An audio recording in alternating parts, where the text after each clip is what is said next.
در زمان حضرت موسی علیه السلام، حضرت موسی وقتی که به کوه طور می رفتن، شخص آمد به حضور حضرت موسی گفت ای موسی، وقتی به کوه طور میری با خدا راز و نیاز میکنی، برای الله بگو که چرا عذابش به سراغ من نمی آید؟ من هرچی گناه کردم، معصیت کردم، خلاصه فسق و فجور کردم، چرا عذاب نمی آید؟ حضرت موسی علیه السلام وقتی به کوه طور رفتن، اینجا گفتن ای پروردگار، بعد از راز و نیاز حضرت موسی چیزی نگفتن. خدای تبارک و تعالی گفت ای موسی، چرا او مخلوق من یا بنده من که حرف پیامی برای تو داشت و او پیامش را چرا برای من نمیگویی؟ حضرت موسی گفت ای الله، من شرمیدم بالاخره از این که این حرف را به زبان بیاورم. تو علیم بذات صدوری، تو خبیری، تو دانایی ای الله که او بنده چی گفته. بنان حضرت موسی جریان گفت و خدای تبارک و تعالی برای حضرت موسی گفت برو ای بنده من، ای موسی من، برو با او بنده بگو که سال هاست که عذاب من دامنگیری تو هست. حضرت موسی گفت ای الله، این انسان سرمایه داره، این انسان ثروت داره، این انسان به اصطلاح امروزی ما و شما موتر داره، آرگاه و بارگاه داره، این انسان صحیح و سالم بین جامعه را میره، چگونه عذاب دامنگیر ازی شده؟ خدای تبارک و تعالی گفته ای موسی برو بگو که سال هاست که لذت عبادت را از تو گرفتیم، بزرگترین عذاب من اینه که انسان با من عبادت کنه و لذت نبره. سبحان الله. وقتی این داستان و این قصه را دیدم گفتم خدایا، او که قوم حضرت موسی و امت حضرت موسی بوده، از خود من شاید سالهای این عذاب برای من آمده باشه. عبادت میکنیم لذت نمیبریم، عبادت میکنیم قرآن میخوانیم لذت نمیبریم، مسجد میاییم لذت نمیبریم، عبادت میکنیم لذت نمیبریم. این بی لذتی چیست؟ این عذاب پروردگار هست. سروران عزیز و بزرگوار، صحابه وقتی به نماز میستادن چقدر عاشقانه نماز میخواندن، صحابه وقتی به جهاد میرفتن چقدر عاشقانه جهاد میکردن، صحابه وقتی تلاوت قرآن مشغول بودن چقدر لذت میبردن. سبحان الله. امروز عزیزان من، بزرگترین عذاب دامنگیر او انسان هست که از عبادت لذت نبره، از نماز خواندن لذت نبره، از تلاوت قرآن لذت نبره، خلاصه از این که معرفت با الله سبحانه و تعالی پیدا کرده لذت نبره. بناهن این که بعضی انسان ها میگن چرا عذاب نمی آید؟ عذاب خیلی آمده عزیزان من.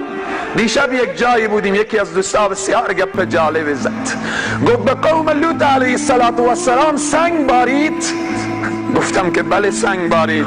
گفت به فلان قوم بالاخره فلان عذاب آمد.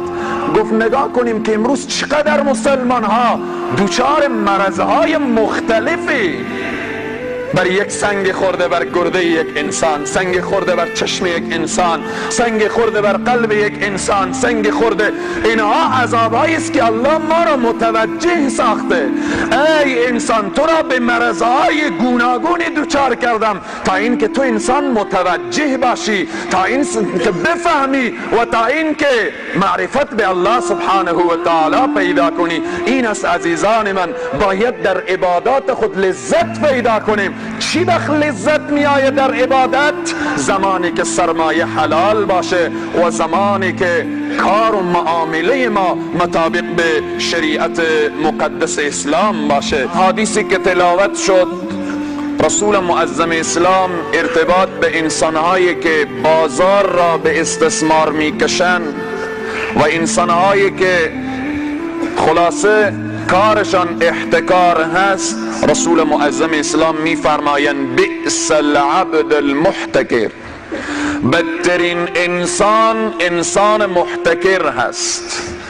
انسانی که آذوقه را می خرد و خریداری می کند و او را در جای پنهان می کند و بعد انتظار می کشد ان سمع برخص او برخص ساءه. ان سمع، اگر میشنوه که بازار ارزان شد، گندم ها را خریده جای حبس کرده، جای نگهداری کرده و یا آذوقه دیگری را در جای گذاشته.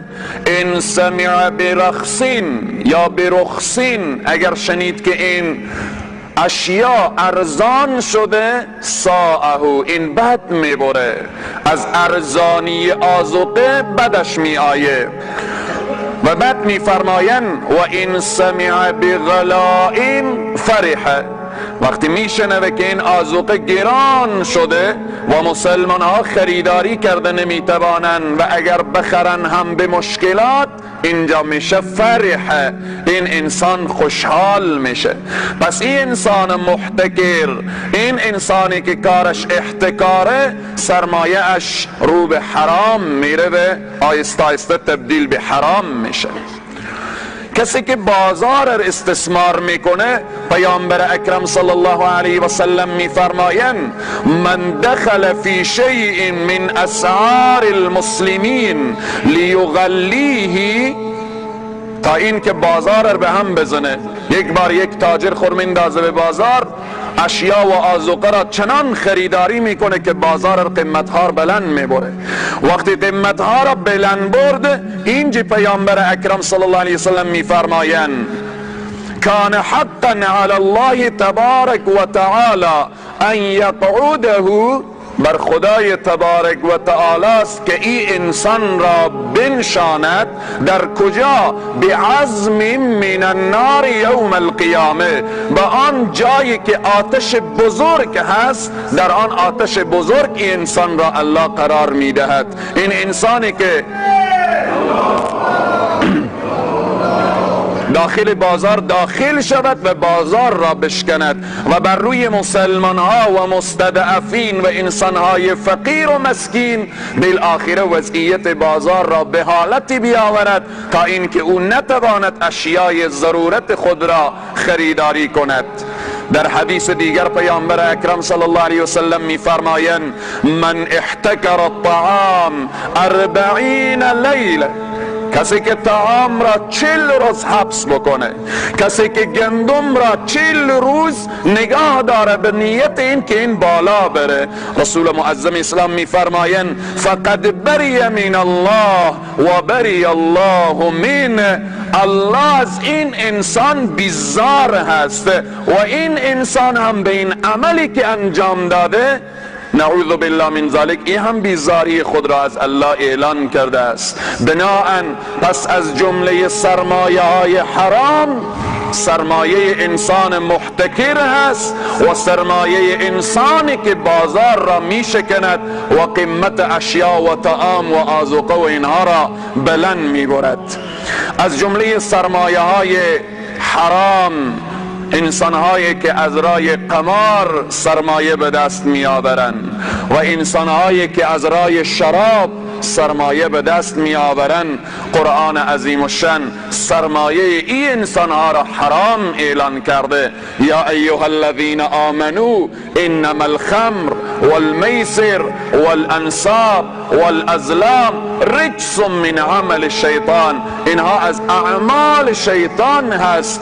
که این آیه مبارکه برای ما چندین پیام و چندین نکته دارد که به طور خلاصه و فشرده بیان میکنیم. فقط نکات این آیات را امروز در گوشه و کنار میبینیم که انسانها قمار میزنن. حالا اسمش تغییر کرده، شاید اسمش تبدیل شده باشه، شاید نداره، یقین هست اسمش رسیده به بخت حساب، اسمش آمده بیایید چانس را آزمایی، بالاخره چانس آزمایی کنید و به همین ترتیب مسائل دیگری. و انسانهایی که از رای شراب سرمایه دار میشن، این انسانها سرمایه ایشان از ریشه حرام هست. در این آیه مبارکه نکاتی که بیان میشه، اول این است که قمار و شراب پلیدترین اشیا خوانده شده، رجس من عمل شیطان، نجس هست. سرمایه انسانی که از رای قمار سرمایه به دست آورده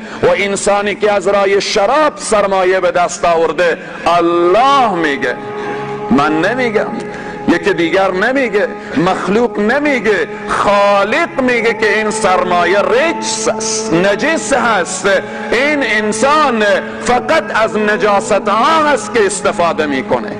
انسانی که از راه قمار سرمایه به دست بیاره و از او پول بالاخره طعام ها، هر قدر که طعام های لذیذ و بالاخره با لذتی از او سرمایه برای خود بسازه و بخوره، او انسان نجاست میخوره. رجس من عمل شیطان. خونه ها و چرکه های جهنمی ها برای انسان هایی که در دنیا از حرام بالاخره طعام آماده کردن و خوردن برای اونها داده می شود. لیس لهم طعام الا من ضریع، لیس لهم طعام الا من غسلین، مگر او خونابه و بالاخره چرکه های جهنمی ها. بنان الله میگه ای انسان فجتنبو، اجتناب کن، دوری کن.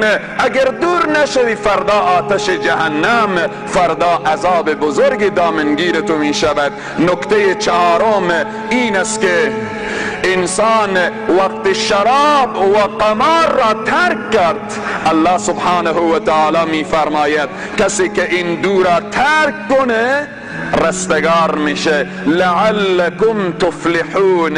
این انسان ها رستگار میشن، این انسان ها کامیاب میشن. خیلی جالبه که انسان قمارباز وقتی قمار میزنه احساس میکنه که این راه خوشبختی هست. انسانی که شراب میخوره میگه البته این راه خوشبختی هست، ولی ندانسته که این راه بدبختی هست. الله میگه اگر اینها را ترک کردی لعلکم تفلحون، آن وقت رستگار میشوید.